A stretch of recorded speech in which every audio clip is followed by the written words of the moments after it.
অনুব্রত মণ্ডল জামিন পেলেন। বহু প্রতীক্ষার পর প্রায় 2 বছর তিহার জেলে বন্দী থাকায় আজ জামিনে মুক্ত হলেন অনুব্রত মণ্ডল। এই খবর পাওয়ার সঙ্গে সঙ্গে বীরভূম জেলায় খুশির হাওয়া বয়ে চলেছে। তৃণমূলের কর্মী সমর্থক থেকে শুরু করে সকলেই আনন্দ উল্লাসে মেতে উঠেছেন। বীরভূম জেলার সভাধিপতি কাজল শেখ আনন্দে সকলকে মিষ্টি মুখ করালেন। তিনি আরও জানান, অনুব্রত মণ্ডল আমাদের অভিভাবক, ঘরের ছেলে ঘরে ফিরেছেন, তাই আজ আমরা সকলে আনন্দিত। সত্যের জয় হলো।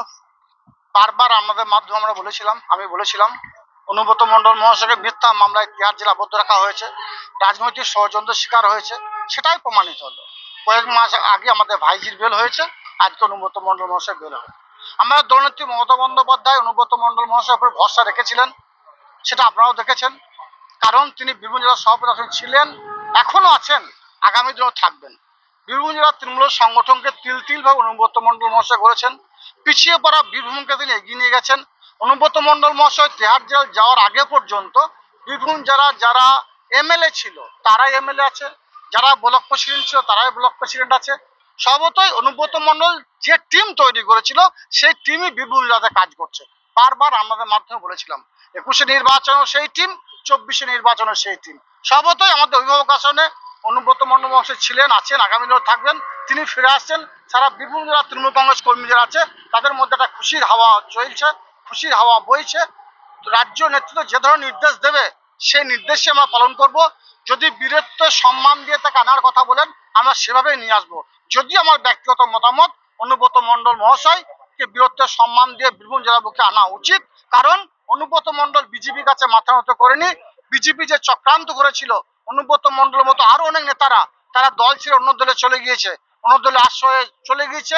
তারা বিভিন্ন ধরনের চক্রান্তের সঙ্গে তারা জড়িত, কিন্তু অনুব্রত মণ্ডল মহাশয়ের বিরুদ্ধে কোনো চক্রান্ত প্রমাণিত না হওয়ার জন্য তাকে বেল দিতে বাধ্য হলো। তিনি যে রাজনৈতিক ষড়যন্ত্রের শিকার তা আবার প্রমাণিত হলো। অনুব্রত মণ্ডল আমাদের অভিভাবক ছিলেন, আছেন, আগামী দিনেও থাকবেন।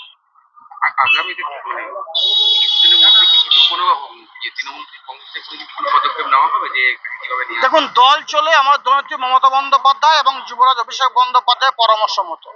যেভাবে রাজ্য নেতৃত্ব নির্দেশ দেবে সেই নির্দেশ মতো আমরা চলবো। অনুব্রত মণ্ডল তিহার জেলে আবদ্ধ হওয়ার পর আমার দলনেত্রী মমতা বন্দ্যোপাধ্যায় বোলপুর সভা থেকে বলেছিলেন কোর কমিটি করে বীরভূম জেলা চালানো হবে। সেভাবেই বীরভূম জেলা চলেছে, কিন্তু সভাপতি আসনে অনুব্রত মণ্ডলই ছিলেন। সভাপতি দলের নির্দেশ যেভাবে আসবে সেই নির্দেশটা অক্ষর করে পালন করা হচ্ছে আমাদের কাজ, সেটাই আমরা করব। মুখ্যমন্ত্রী জনসভাতে বলেছিলেন যে বিডের মতো নিয়ে আসা হবে, এবার কি কোর কমিটির মাধ্যমে কি বিডের মতো নিয়ে আসবে? ওই কথাটাই আপনাদেরকে বললাম, রাজ্য নেতৃত্ব যে নির্দেশ দেবে সেই নির্দেশটা আমরা পালন করব। আমার মতামত অনুযায়ী বীরত্বের সম্মান দিয়ে অনুব্রত মণ্ডল মহাশয়কে বীরভূম জেলার সভাপতি চেয়ারে যে চেয়ারটা আছে সেই চেয়ারটা আজ পর্যন্ত কেউ বসেনি, সেই চেয়ারটা বীরত্ব সম্মান দিয়ে নিয়ে এসে বসানো উচিত বলে আমি ব্যক্তিগতভাবে মনে করি।